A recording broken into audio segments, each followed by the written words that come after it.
Hello மக்களே, இப்போ இட்லி 300 இட்லி சுட போகிறேன். அதுக்கான மாவளவு, உப்பு எல்லாமே. 10 கிலோ மாவு தேவை. இது உப்பு வந்து 150 கிராம். ஆப்ப சோடா மாவு வந்து 25 கிராம்.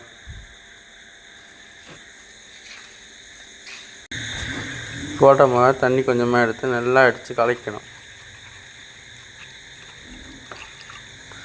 கலக்கி ஊற்றி வேண்டியது தான்.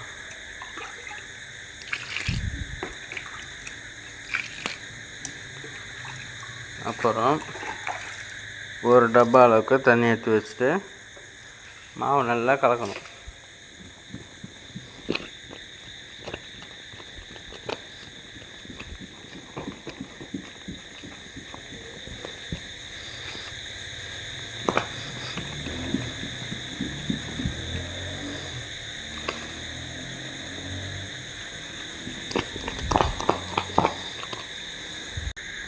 நல்லா அடித்து கலக்கின பிறகு கொஞ்சமாக மாவு எடுத்து அந்த தண்ணியில் விட்டு பார்த்தா விட்ட உடனே மேலே நிற்கணும். அப்போ வந்து நீங்கள் போட்ட சோடா மாவு கரெக்டு. இல்லையா, உள்ளே போச்சுன்னா கம்மியாக இருக்குது, இன்னும் கொஞ்சம் போட்டுக்க வேண்டியது தான். அதேமாரி பிச்சு கிச்சுனாலும் தனித்தனியாக ஓடி போயிடும். அந்தமாதிரி ஓடிச்சுன்னா சோடா மாவு அதிகமாக இருக்குது. அப்போ மேல் கொண்டு மாவு கொஞ்சம் கலந்து ஊற்றி வேண்டியது தான். ஓகே, இட்லி ஊற்றிட்டு அப்புறமா சொல்கிறேன்.